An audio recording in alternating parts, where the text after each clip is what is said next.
All right, everyone, welcome back into another props video touching on the Friday college football slate. Let's go ahead and get into it. So we do have a small 4-game slate that I'm going to be touching on, and I kind of like that because we can go through the process and find out which are going to be the best bets. So I'm excited for that. I will be coming out with the typical Saturday morning or Saturday props video as well.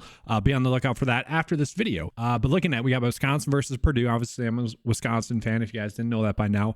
And so I am interested in that game. We got Purdue as 6-point dogs, 54.5 over and under. And just when we look at kind of DVP here, we are going to see here that Wisconsin has actually given up a decent amount of points to opposing quarterbacks, but also so has Purdue. I mean, Purdue has given up the most on the slate. We got passing yards, still a decent amount for Wisconsin, a lot for Purdue there. What I want to point out is the rushing that Purdue has given up. So that is very interesting. That could actually lead to some props that we're looking at there.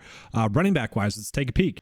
On this slate, both teams are relatively good, I would say, against running backs. Obviously, the Wisconsin Badgers have 2 really good running backs, but they could struggle potentially to rush the football. The weakness in that Purdue defense would be passing to running backs. And so maybe that's something we're looking at. Receiver wise, they haven't given up too much yards, either team, Wisconsin or Purdue, but I want to call this out. This is something I think we could potentially target. Wisconsin has given up the most yards and the most receptions to opposing tight ends on this slate. And so I think those could all be kind of unique things that we are paying attention to. And for what's worth, any kicking stuff, I was just kind of curious. No, not really. And so when we are going through this board for Wisconsin type of props, maybe there's going to be some that stand out. So we did see that Purdue is going to be a little bit more difficult to rush the football against, and that is probably why Braylon Allen's rush yards are pretty low. Now, another reason why they're going to be pretty low is because Wisconsin just for some reason hasn't committed to running the football with him. I know they want to be an air raid offense, but when you got maybe the best 1-2 punch in college football, you need to use it. And I don't really get what's going on there. As a Wisconsin fan, it's very frustrating. They have sort of tried to get him involved in the passing game. We will see if that continues today. I think it will. I would rather do a total yards one or maybe even a fantasy score prop on Braylon Allen if we're going to be doing that. And then we got Chaz Mussolini here, who he is someone that has been getting a lot of work there as well. Based off of how much size he's gained, he is seeming like he could be an NFL running back, maybe a 6th or 5th rounder, but he's looked good this season as well. But once again, with the DVP, maybe we are looking more for some sort of receiving prop with those guys. And so we see Braylon Allen, they have tried to get him involved, and he does have a high prop line simply because of the matchup. It seems like 4 receiving yards. I would rather do this one for Braylon Allen if we're going to be touching him. He needs to get more opportunities, but the reason he hasn't been getting opportunities, and I don't mind this one as well, fantasy score, is because Chaz has been looking good. And he's someone where maybe we're just looking at fantasy score. If he's getting around 15 or so opportunities with a rushing touchdown, I know PrizePicks didn't show it there, but he has gotten at least a touchdown in every single game thus far. And so like if you're looking at this prop, you might as well just bet this one as well. He's going to get around 50 yards rushing, it seems like. If he gets a touchdown, all he needs is like a reception as well. So decent ones there. I will say I still like DK here.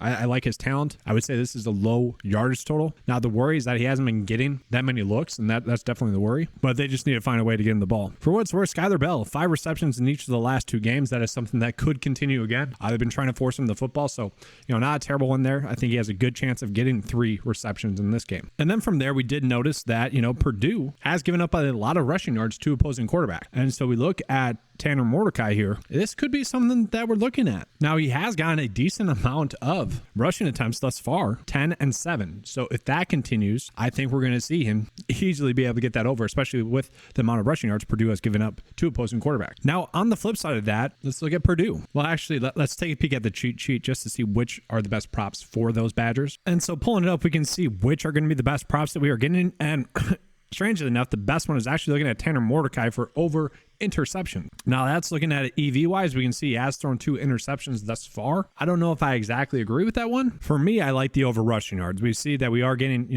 a potential of a 1.5 point edge. He is projected to get that as well.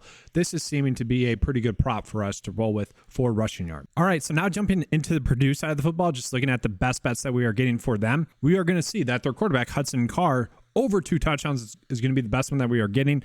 And watching the Badgers thus far, their defense has been pretty disappointing. They've been a bamboo stick, if you will. You've heard the term bend but don't break. They are pushing that bamboo stick as far as it can go. And it seems like it should have snapped last week. It didn't.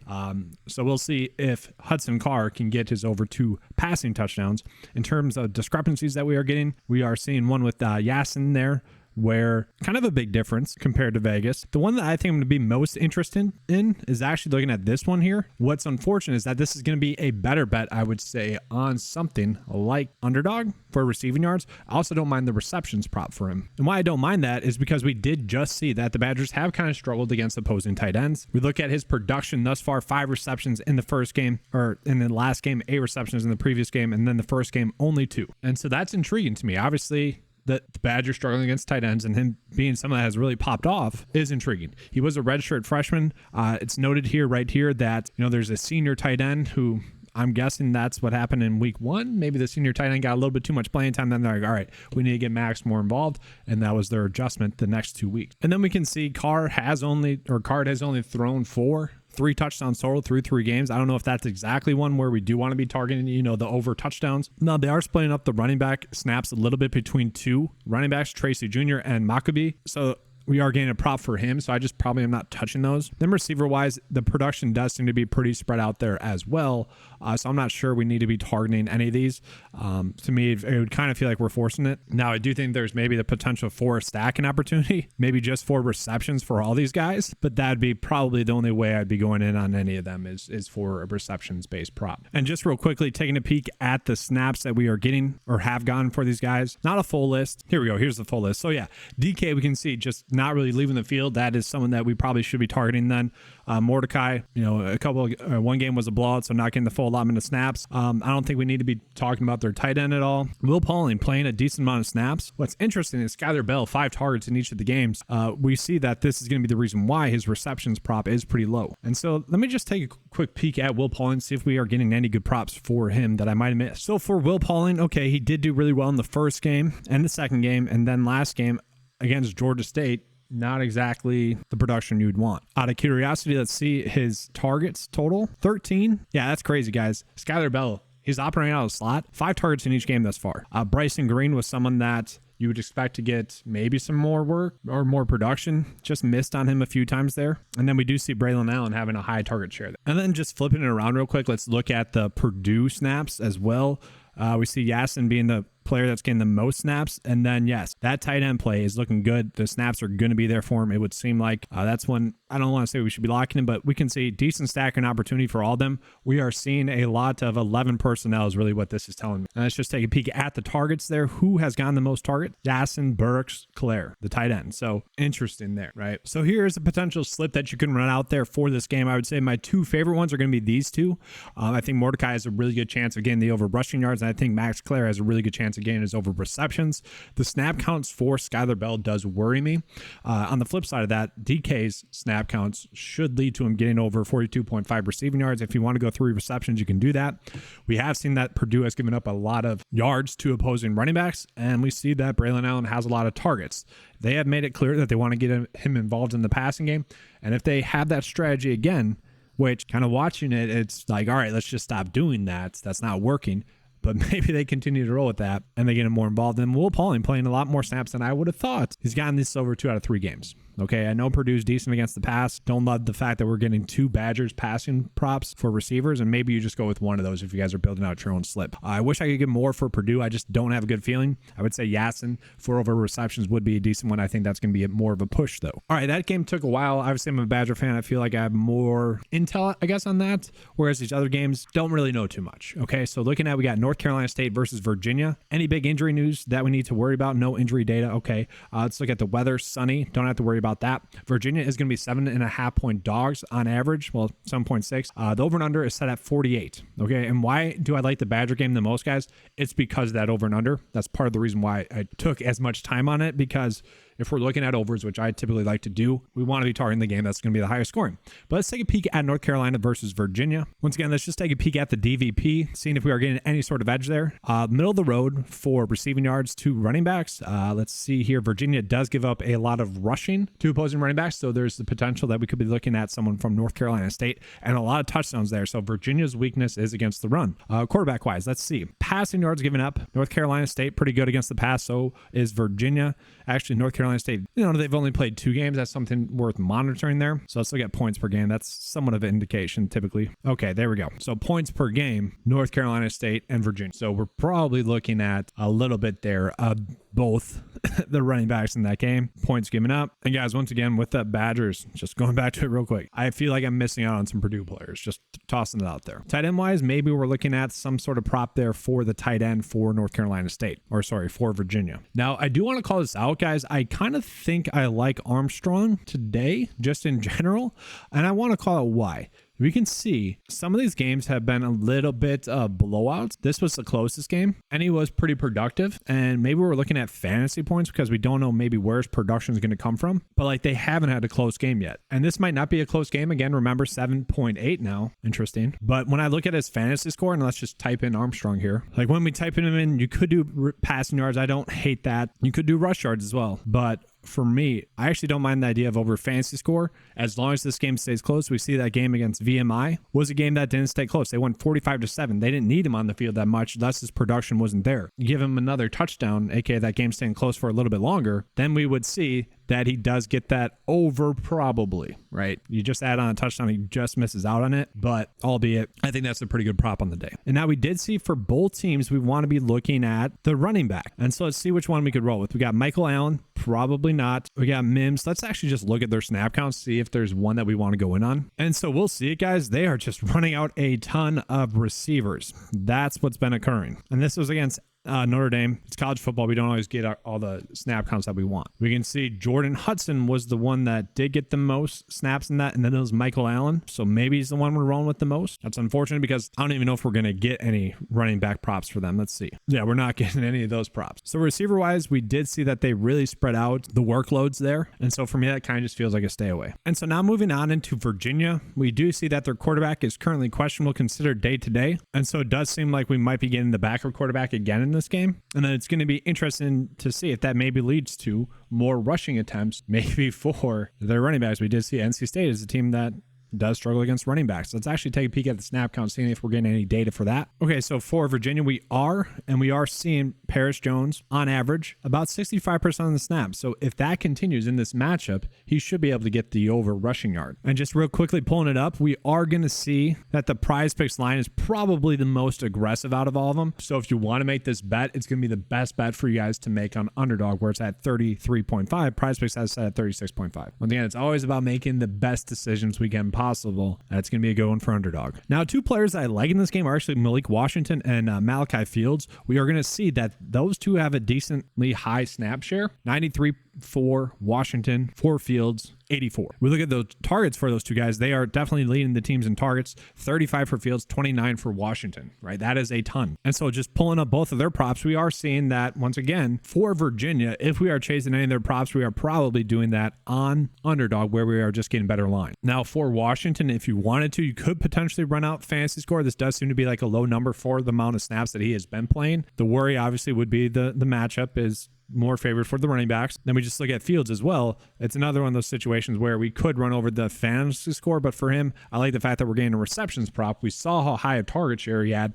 This would be one that we could roll with there. And so looking at a bet slip that we could run out for that game specifically would be these ones. But remember, I think we are going to get better prop bets on Underdog for these. So here's what the slip would then look like. The Armstrong one is going to be less desirable on Underdog. So I just throw in Max Clare in there because, well, like that was going to be the best one for us. Now moving on to this next game, we have Boise State versus San Diego State. Another game where it's a 6.3 spread. So, kind of high still. Over and under is set at 46.7. Look at the game cast. Should be fair weather. Once again, let's just take a quick peek at DVP for these teams. San Diego State is giving up a decent amount of points per game to opposing receivers. Okay, so and Boise State as well.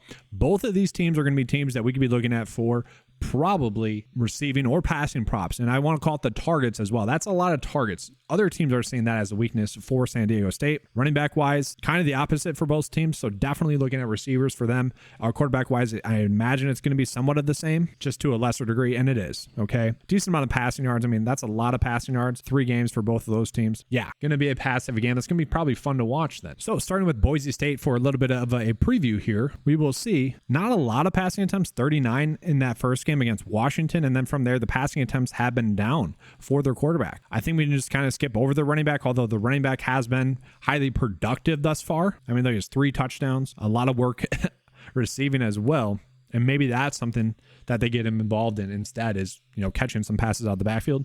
But we do see receivers are going to be the ones that we want to attack the most with here. And so let's take a peek at their snap counts to see maybe which one we want to be dialing in on. All right, so looking at their snap counts, we are seeing that their star running back has been gaining a ton of snaps. Now we only have one game going into this, just as an FYI. We see Eric McAllister, then Billy Bounds, then Cobb, tight end getting a decent amount of work there as well. So just off of this, it does seem like we're probably looking at McAllister and Bowens there. Now let's just take a quick peek at their target report. Now we are getting the full amount of targets for all three games. That's good. It's Cobb, McAllister, and then the running back Ashley. And so we'll see for this team. We're only getting Eric McAllister for a receiving yards prop. This is one that I don't mind. When we pull it up here, we're not getting any for underdog just yet for this game, so we can't really compare. The lines seem to be correct. It's giving us about a 50% chance for that one to hit. And then Cobb, the running back, the receiver, 38.5. Given the amount of targets, maybe there's something there that we can roll with that. And yeah, just in general for this team, we're not getting that many props. You would imagine that this is too low, but they really just need to pass the football against San Diego State,